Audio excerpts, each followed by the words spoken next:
Nous sommes en l'an 1700, au cœur de l'étouffant Alcazar royal de Madrid, saturé d'encens.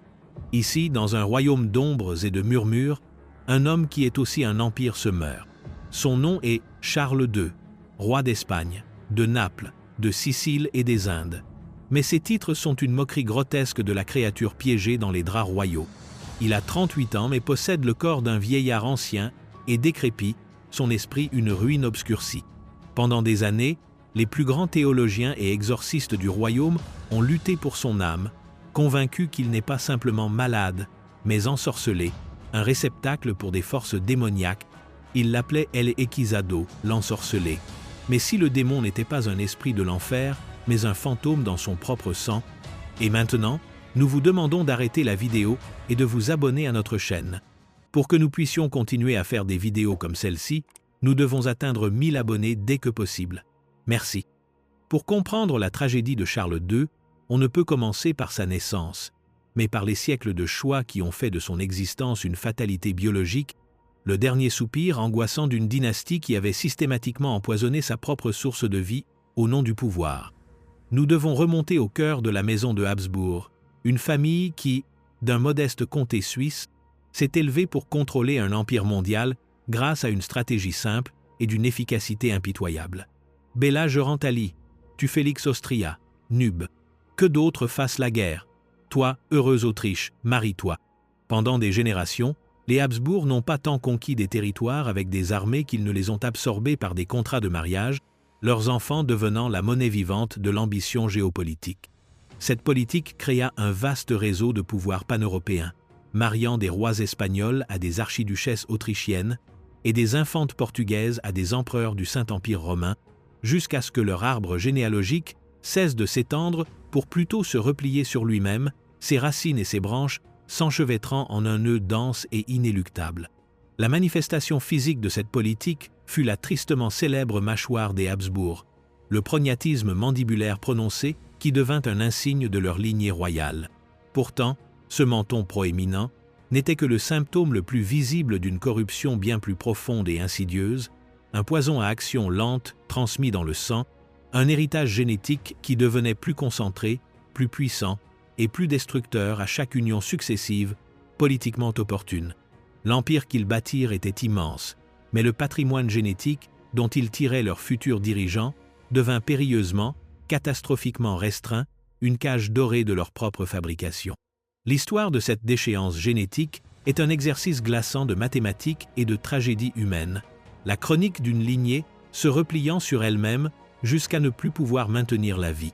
Les ancêtres immédiats de Charles II présentent un arbre généalogique qui ressemble moins à un arbre qu'à une boucle fermée, un serpent se dévorant la queue. Son père, Philippe IV, était le produit d'un mariage entre cousins germains. Sa mère, Marie-Anne d'Autriche, n'était pas seulement la nièce de Philippe IV, mais aussi la fille d'un autre mariage entre cousins germains au sein de la même lignée des Habsbourg, ce qui faisait d'elle sa double cousine germaine au 2e degré. Cela signifiait que les parents de Charles étaient plus étroitement apparentés que la plupart des oncles et nièces. Lorsque les généticiens calculent le coefficient de consanguinité, une mesure de la probabilité que deux allèles à un locus donné soient identiques par descendance, les résultats pour Charles sont stupéfiants. Le coefficient d'une personne typique est de 0. La progéniture d'un mariage entre cousins germains a un coefficient de 6,25%. La progéniture d'une union oncle-nièce a un coefficient de 12,5%. Charles II d'Espagne avait un coefficient de plus de 25%, un chiffre identique à celui d'un enfant né de l'union d'un parent et de son enfant, ou d'un frère et d'une sœur. Il n'avait que 4 arrière-grands-parents au lieu des 8 habituels, et seulement 6 arrière-arrière-grands-parents au lieu des 6 habituels. Tout son héritage génétique provenait d'un bassin étonnamment peu profond, où les gènes récessifs et délétères, normalement dilués et masqués dans une population plus large, étaient au contraire amplifiés, exprimés et manifestés avec des conséquences dévastatrices. La dynastie avait cherché à préserver sa pureté et son pouvoir, mais ce faisant, elle avait orchestré sa propre extinction, créant en Charles un testament vivant du prix biologique de leur orgueil, un roi qui était, en substance, la somme des péchés de sa famille. L'union spécifique qui allait sceller le destin des Habsbourg d'Espagne fut celle entre le vieillissant roi Philippe IV et sa jeune et vibrante nièce, Marie-Anne d'Autriche. Philippe était un homme imprégné de la grandeur mélancolique de son empire en déclin, un monarque qui avait présidé à des défaites militaires et à l'érosion lente de la puissance espagnole. Il était hanté par des pertes personnelles, en particulier la mort de son fils et héritier bien-aimé, Balthazar Charles, dont le décès avait plongé le roi dans une profonde dépression et créé une crise de succession qui menaçait la stabilité de tout le monde espagnol. Le besoin d'un autre héritier mâle n'était pas simplement un désir personnel, mais une urgence d'État. La solution, comme toujours pour les Habsbourg, fut trouvée au sein de la famille. Marie-Anne d'Autriche, la fille de la sœur de Philippe, Marie-Anne d'Espagne, avait été initialement promise à son cousin, le défunt Balthazar Charles. Avec sa mort, le calcul politique fut sinistrement reconfiguré, et il fut décidé que Marie-Anne, âgée de 17 ans, épouserait plutôt son oncle de 44 ans, le roi endeuillé Philippe. Imaginez la scène. Une jeune femme, élevée dans la cour pieuse et rigide de Vienne, transportée à la cour encore plus sombre et ritualiste de Madrid, pour être mariée à un homme assez âgé pour être son père, un homme qui était aussi le frère de sa mère. Son devoir était singulier et brutal, fournir un héritier mâle et sauver la dynastie. Le poids de cette attente reposait sur ses épaules, un fardeau qui serait aggravé par une série de fausses couches et de morts infantiles, chaque perte approfondissant la morosité qui envahissait l'Alcazar et accentuant le désespoir d'avoir un fils en bonne santé. Telle était l'atmosphère, lourde d'anxiété et de prières ferventes, dans laquelle le dernier Habsbourg d'Espagne allait naître. Le 6 novembre 1660, après des années de grossesse infructueuse et de pertes dévastatrices, la reine Marie-Anne donna enfin naissance à un fils. Les cloches de Madrid sonnèrent pour célébrer, et une vague de soulagement profond déferla sur la cour et le royaume. Un héritier était né, la lignée était assurée. Pourtant, ce soulagement fut immédiatement tempéré par une anxiété profonde et envahissante. Car le prince nouveau-né, baptisé Carlos, était une vision fragile et troublante. Il naquit avec la sévère mâchoire des Habsbourg, si prononcée qu'il peinerait à fermer la bouche ou à mâcher sa nourriture toute sa vie. Sa tête était anormalement grande pour son petit corps maladif, et il fut affligé d'une multitude de maux dès son premier souffle. Les ambassadeurs étrangers à Madrid envoyèrent des rapports prudents et codés à leur propre cour, notant la faiblesse du prince et la peur palpable qui l'entourait. Il était l'espoir de l'Espagne, mais c'était un espoir enveloppé d'infirmité. La réponse de la cour ne fut pas celle d'une enquête scientifique, mais d'une piété étouffante et d'une superstition désespérée. Il fut emmailloté dans des reliques, constamment l'objet de prières, et protégé de tout courant d'air, bruit ou perturbation concevable. Sa survie était considérée comme un miracle quotidien, un témoignage de la faveur de Dieu, plutôt qu'une lutte contre un héritage génétique défectueux. Chaque toux, chaque fièvre, envoyait des ondes de panique à travers le palais. Ce n'était pas l'éducation robuste d'un futur souverain, mais la préservation frénétique d'un artefact inestimable, mais profondément défectueux. Le garçon était moins une personne qu'un symbole, un réceptacle fragile contenant l'avenir d'un empire mondial, et dès ses premiers instants, il était clair que le réceptacle était fissuré. La cage dorée qu'était l'Alcazar royal de Madrid devint le monde entier de Charles, un monde qui cherchait à le protéger si intensément qu'il finit par le paralyser. Son développement physique fut alarmant de lenteur. Il ne marcha pas avant l'âge de près de 4 ans et ne fut sevré de ses nourrices qu'à l'âge de 5 ou 6 ans, bien après l'âge où tout autre enfant aurait mangé de la nourriture solide, une tâche rendue presque impossible par son prognatisme sévère. Son élocution fut également retardée, et lorsqu'il commença à parler, c'était avec un zézément et une langue épaisse qui le rendaient difficile à comprendre. Craignant pour sa santé fragile, sa mère et ses gardiens imposèrent un régime d'indolence extrême. Toute activité intense lui était interdite, ce qui dans son cas signifiait presque toute activité.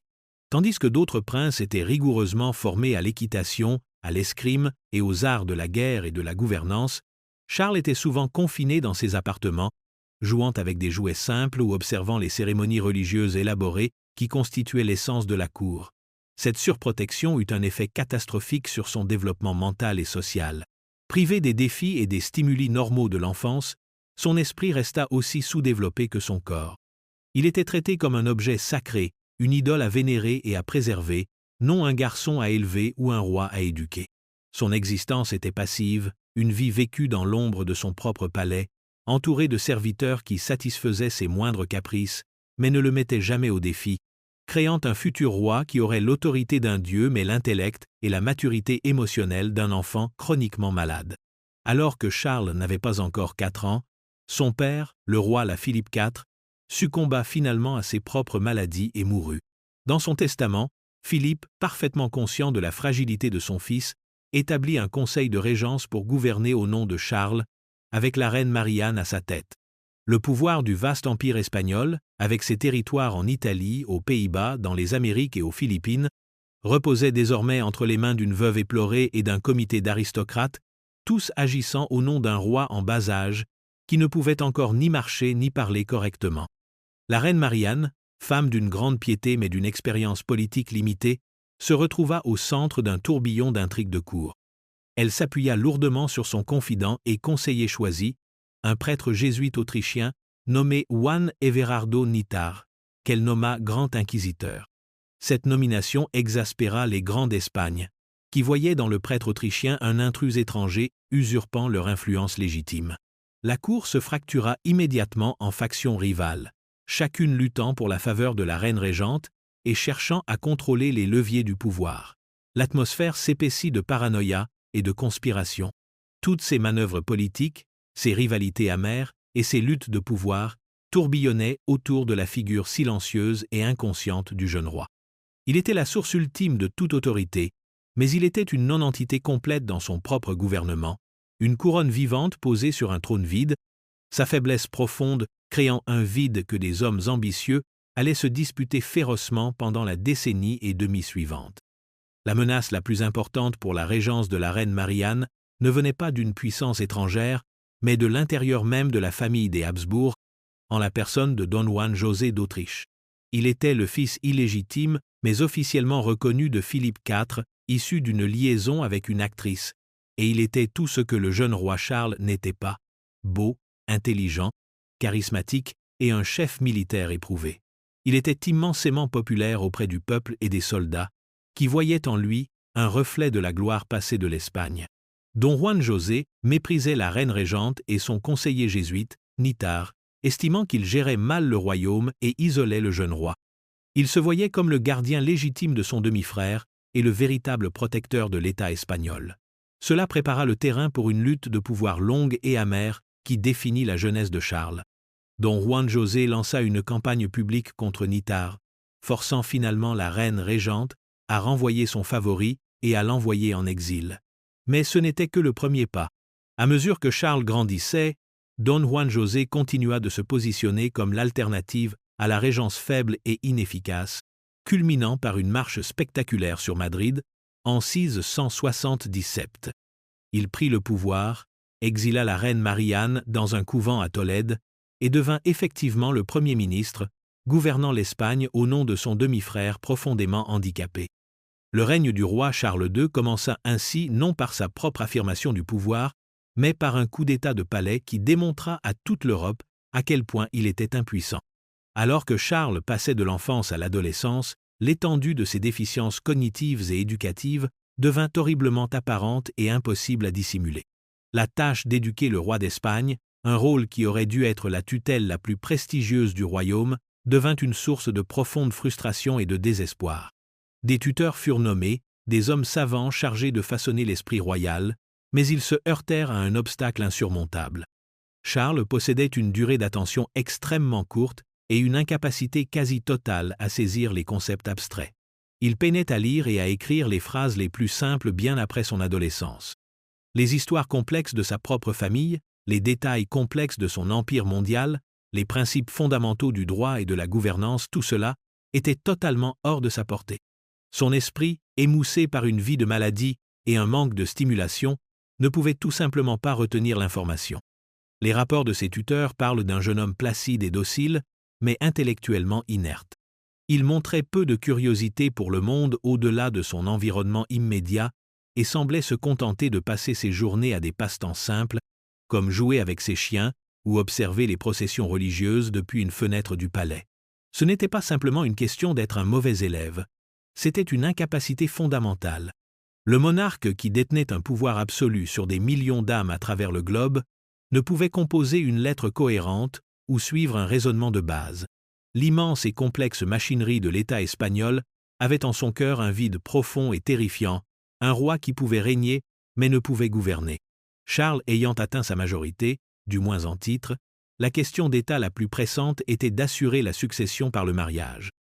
Le devoir principal d'un roi était de produire un héritier, et pour Charles, ce devoir était primordial, car sa mort sans descendant direct plongerait l'Empire espagnol, et probablement toute l'Europe, dans une guerre catastrophique.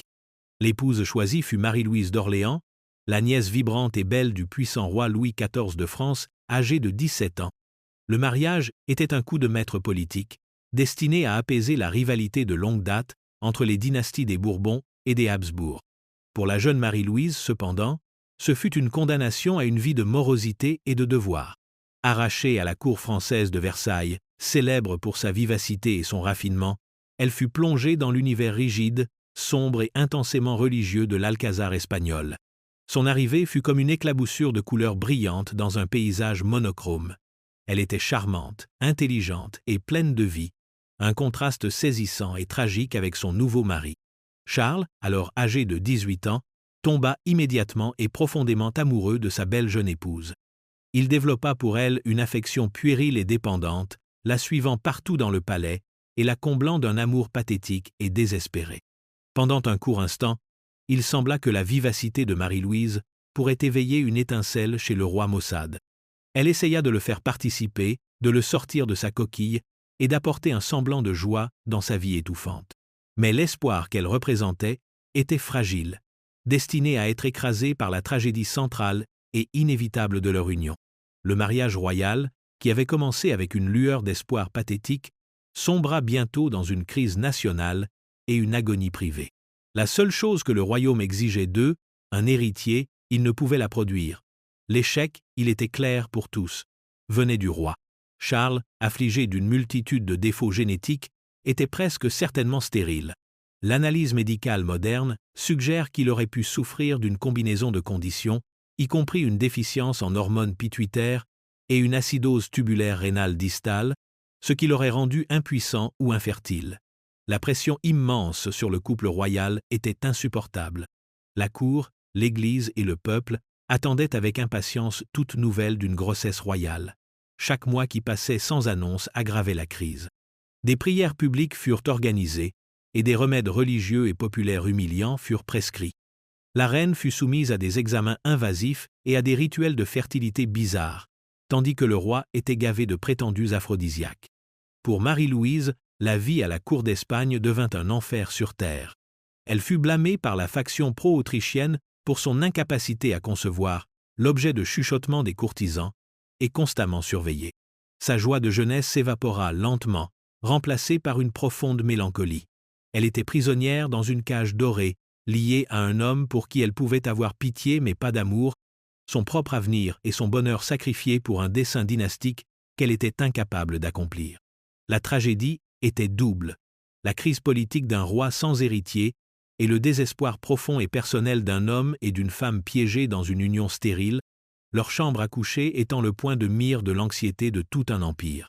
Après une décennie d'un mariage stérile, le fragile espoir que Marie-Louise représentait s'éteignit à jamais. En février 1689, la reine, âgée de seulement 26 ans, tomba violemment malade de ce qui fut décrit comme une inflammation de ses organes internes, possiblement une appendicite ou une péritonite. Après une maladie courte et atroce, elle mourut.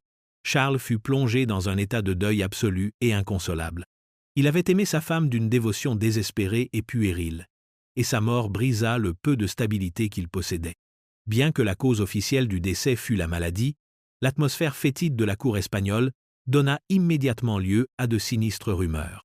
La faction pro-autrichienne à la cour, menée par la redoutable reine-mère Marie-Anne, avait longtemps en voulu à l'influence de la reine française et la blâmait pour la crise de succession. Les murmures de poison se répandirent comme une traînée de poudre.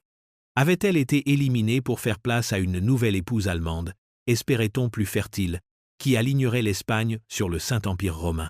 Bien qu'aucune preuve définitive d'assassinat n'ait jamais été trouvée, Le simple soupçon en dit long sur le climat politique toxique. Pour Charles, la perte fut catastrophique.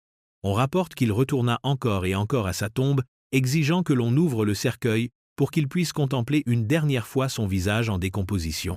Sa mort marqua un tournant significatif dans sa vie, le moment où sa profonde mélancolie commença à se transformer en quelque chose de bien plus sombre, une descente dans la ruine physique et mentale dont il ne se remettrait jamais, et le point où la recherche par la cour d'une explication rationnelle à son état commença à céder la place à une explication plus terrifiante, surnaturelle. La machinerie politique de la cour espagnole ne permit pas une longue période de deuil. Un héritier était plus critique que jamais, et une nouvelle reine devait être trouvée immédiatement. La connexion française étant rompue par la mort de Marie-Louise, la puissante faction pro-autrichienne, désormais avec le soutien tacite de la mère du roi endeuillé, agit rapidement pour sceller une alliance allemande. Le choix se porta sur Marie-Anne de Neubourg, une princesse d'une grande et célèbre famille allemande fertile, dont les sœurs étaient mariées aux maisons royales du Portugal et du Saint-Empire romain. Marie-Anne n'aurait pu être plus différente de sa prédécesseur.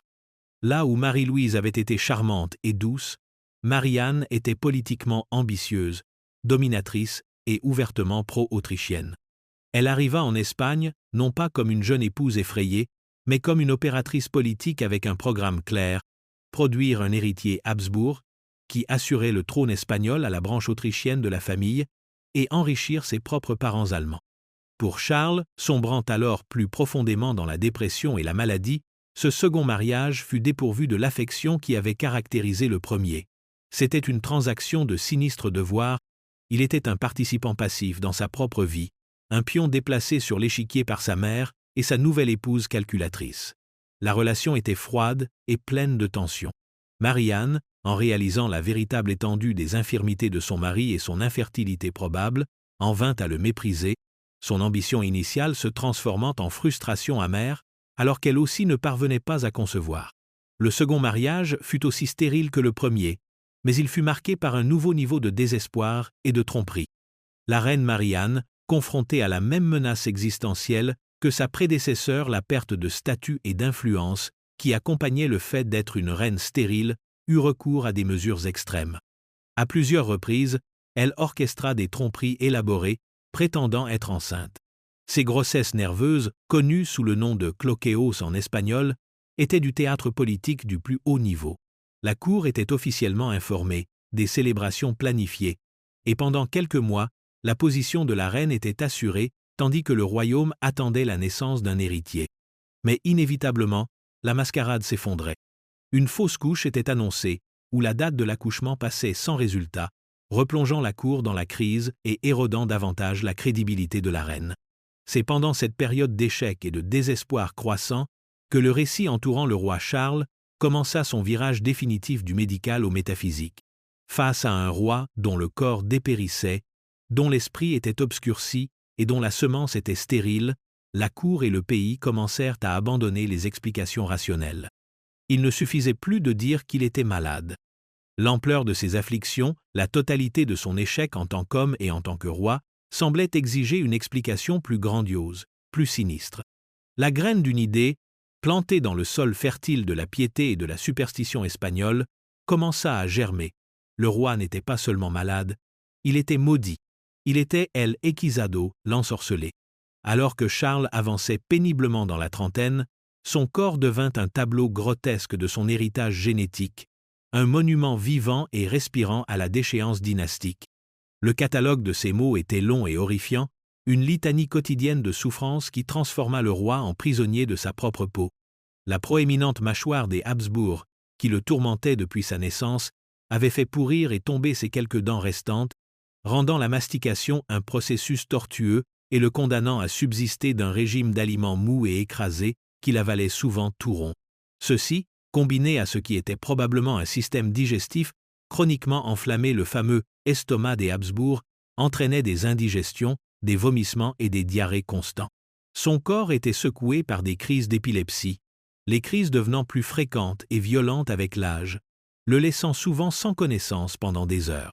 Ses membres et son visage gonflaient d'œdème, sa peau tendue sur une chair boursouflée pour que le liquide se retire ensuite, le laissant encore plus décharné et squelettique qu'auparavant.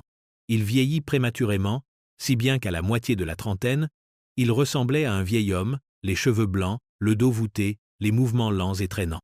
C'était un roi dont la présence physique n'inspirait pas la crainte, mais la pitié et la répulsion. Son corps était devenu un champ de bataille où une guerre contre sa propre biologie corrompue était menée et perdue, chaque nouveau symptôme étant une autre forteresse tombée, une autre province de son être physique se rendant au siège implacable de son propre sang. C'est cette horreur corporelle, cette désintégration visible de la personne royale, qui rendit l'idée de sorcellerie non seulement plausible mais logique pour un esprit du XVIIe siècle. La science médicale n'offrant aucun remède, et l'état du roi s'aggravant de jour en jour, l'état espagnol, dans un acte de profond désespoir, se tourna vers la seule autre puissance qu'il croyait capable d'intervenir, l'Église. La théorie selon laquelle Charles était ensorcelé, autrefois un murmure marginal, devint maintenant le diagnostic officiel de la cour, défendu par des personnalités influentes, y compris la reine elle-même, qui y vit peu, être un moyen de détourner le blâme de son propre échec à produire un héritier. L'affaire fut prise en charge par la plus haute autorité religieuse du pays, l'Inquisition espagnole. Le grand inquisiteur, le cardinal Rocaberti, autorisa une enquête formelle et un plan d'action. Il ne s'agissait pas d'une série discrète de prières, mais d'un exorcisme en grande pompe, parrainé par l'État, du roi d'Espagne. Une équipe des exorcistes les plus renommés du royaume fut assemblée, dirigée par un redoutable frère capucin, nommé Moro Tenda. Ils descendirent dans les appartements royaux, transformant la chambre du roi malade en un théâtre de guerre spirituelle. Charles, faible de corps et d'esprit, fut soumis à une épreuve terrifiante et bizarre. Il fut forcé de boire de l'eau bénite mélangée à de la terre bénie et des huiles consacrées, des concoctions viles conçues pour purger l'influence démoniaque.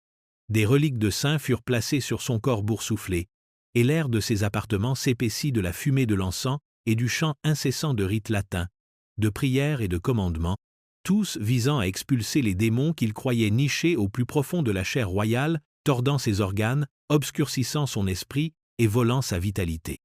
Les exorcismes ne furent pas un événement unique, mais une longue campagne de tourments psychologiques et spirituels qui s'étendit sur des mois. Les exorcistes, menés par le zélé frère Tenda, employèrent des méthodes d'interrogatoire intenses, croyant que le ou les démons possédant le roi pouvaient être forcés de révéler leur nom et la nature de la malédiction. Sous cette immense pression, Charles, un homme dont la volonté était déjà érodée par une vie de maladie et de passivité, commença à céder. Il était extrêmement suggestible, son esprit une toile sur laquelle les exorcistes pouvaient peindre leurs propres conclusions terrifiantes. Dans la pénombre de sa chambre, entouré de prêtres au visage sévère, il commença à avouer. Il parla de sentir une présence démoniaque en lui, une force obscure qui le tourmentait depuis l'enfance. Il affirma que le sort lui avait été jeté quand il avait 14 ans, à travers une tasse de chocolat, et que son but était de le rendre impuissant et de détruire sa lignée. Il nomma même l'esprit supposé le posséder comme un démon nommé Maccabéo. S'agissait-il de véritables délires, d'hallucinations provoquées par ses maladies, ou simplement des réponses désespérées d'un homme terrifié, disant à ses tortionnaires ce qu'il voulait si clairement entendre, nous ne le saurons jamais. Mais pour les exorcistes, c'était la preuve. Le roi d'Espagne avait admis sa propre possession. Le diagnostic fut confirmé de la bouche même de la victime, et le royaume d'Espagne était désormais officiellement gouverné par un homme considéré comme un réceptacle de l'enfer lui-même. Alors que le XVIIe siècle tirait à sa fin angoissante, le spectacle à l'intérieur de l'Alcazar de Madrid atteignit son dernier acte macabre. Le roi était un fantôme vivant, une épave titubante aux yeux vides qui quittait maintenant rarement ses appartements. Les exorcismes n'avaient pas réussi à le guérir. Il n'avait fait que briser le reste de sa santé mentale. Il était sujet à des accès de rage, suivis de longues périodes de stupeur catatonique. Pendant ce temps, hors des murs du palais, les grandes puissances européennes n'attendaient plus poliment sa mort. Elles s'y préparaient activement. Les diplomates de France, d'Autriche, d'Angleterre et de la République néerlandaise s'engagèrent dans une danse frénétique et macabre, négociant des traités de partage secret pour dépecer le vaste empire espagnol à la mort de Charles. Ils traçaient des lignes sur les cartes, se partageant l'Italie, les Pays-Bas espagnols et les lucratives colonies américaines, le tout sans le consentement ni la connaissance du gouvernement espagnol. Il traitait l'Empire comme une carcasse à dépecer, un reflet de la façon dont il voyait son roi mourant. La question centrale qui consumait chaque cour d'Europe était « Qui hériterait du trône ?» Les deux principaux prétendants étaient la maison de Bourbon, représentée par Philippe d'Anjou, petit-fils de Louis XIV, et la maison de Habsbourg, représentée par l'archiduc Charles d'Autriche, le fils cadet de l'empereur du Saint-Empire romain.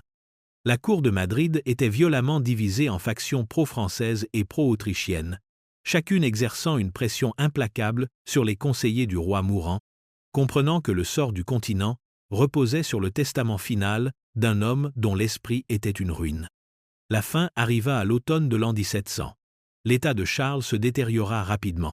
L'œdème devint si grave que tout son corps était enflé et difforme, une condition que les médecins de la cour appelaient hydropésia.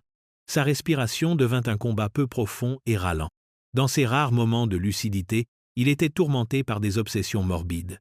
Dans un épisode tristement célèbre, il exigea que les tombes de ses ancêtres dans la crypte royale de l'Escurial soient ouvertes. Il contempla les restes en décomposition de son père, de sa mère et, de manière plus poignante, de sa première femme, Marie-Louise, dont le corps était dit remarquablement conservé. Cette dernière réunion de famille, macabre, sembla briser ce qui restait de son esprit. Il retourna à Madrid pour mourir. Dans ces derniers jours, la lutte politique pour son testament atteignit son paroxysme. Le cardinal Portocarrero, chef de la faction pro-française, prit le contrôle des appartements du roi. Il convainquit le monarque mourant et le Conseil d'État que seul un successeur français pourrait commander la puissance militaire nécessaire pour maintenir l'intégrité de l'Empire espagnol et empêcher son partage par des puissances étrangères. Le 3 octobre, le roi, à peine conscient, aurait signé le testament qui avait été préparé pour lui. Pendant des semaines, il s'attarda, son corps s'éteignant finalement. Le 1er novembre 1700, à l'âge de 38 ans, le roi Charles II d'Espagne mourut. Les souffrances d'El Equizado étaient enfin terminées, mais celles qu'il allait léguer à l'Europe ne faisaient que commencer. Une semaine après la mort du roi, le Conseil d'État se réunit au palais, et le testament royal fut décellé et lu à haute voix. Les courtisans assemblés, en particulier ceux de la faction pro-autrichienne, menée par la reine Marie-Anne désormais veuve, écoutèrent avec une tension haletante. Le testament était sans équivoque. Il contournait entièrement la lignée des Habsbourg d'Autriche et nommait comme héritier unique et universel de tout l'empire espagnol indivis, Philippe, duc d'Anjou, le deuxième petit-fils du roi Louis XIV de France. Le choc fut sismique. Le testament stipulait que si Philippe refusait, la couronne passerait à son frère cadet, et si celui-ci refusait également, alors seulement elle passerait à l'archiduc autrichien Charles. C'était une victoire complète et totale pour la faction française et pour Louis XIV, le rival de toujours des Habsbourg d'Espagne. Lorsque la nouvelle parvint à Versailles, Louis présenta fameusement son petit-fils à la cour avec la déclaration « Messieurs, voilà le roi d'Espagne ». Un courtisan aurait remarqué « Il n'y a plus de Pyrénées », une phrase qui capturait la nouvelle réalité terrifiante pour le reste de l'Europe. Une union potentielle des couronnes françaises et espagnoles, créant une superpuissance catholique qui dominerait le continent. L'empereur du Saint-Empire romain à Vienne fut furieux et refusa d'accepter le testament. L'Angleterre et la République néerlandaise, craignant la rupture de l'équilibre des pouvoirs, se préparèrent à la guerre. La mort d'un seul homme brisé avait allumé la mèche de la guerre de succession d'Espagne, un conflit qui ferait rage pendant 13 ans et causerait la mort de centaines de milliers de personnes. Le dernier chapitre de l'histoire de Charles II ne s'est pas écrit sur le champ de bataille, mais sur la table d'autopsie.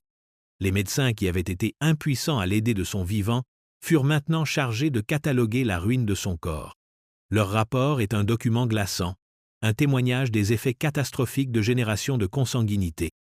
Ils trouvèrent, écrivirent-ils, que son corps ne contenait pas une seule goutte de sang. Son cœur avait la taille d'un grain de poivre, ses poumons corrodés, ses intestins pourris et gangrenés. Il avait un seul testicule, noir comme du charbon, et sa tête était pleine d'eau. Bien que les descriptions anatomiques soient sans aucun doute colorées par le langage médical de l'époque, l'image qu'elles peignent est celle d'une défaillance systémique des organes à une échelle horrifiante. Son corps était un terrain vague, la manifestation physique d'une impasse génétique. Sa vie tragique sert de leçon historique profonde et troublante. Charles II était un roi qui régnait sur un empire mondial, mais ne possédait aucune souveraineté sur son propre corps ou son esprit. Il était l'incarnation vivante et souffrante du défaut fatal d'une dynastie, un sacrifice humain déposé sur l'autel du sang pur et de l'opportunisme politique. Son histoire est une intersection grotesque de la génétique, de la superstition et de la géopolitique, où les rituels arcaniques de l'exorcisme furent utilisés pour combattre les lois inflexibles de l'hérédité. À la fin, on l'appela l'ensorcelé, mais la malédiction n'était pas surnaturelle. C'était un héritage, transmis d'un Habsbourg à l'autre, un héritage fatal qui consuma finalement le dernier de sa lignée, laissant derrière lui un trône vacant et un continent au bord de la guerre.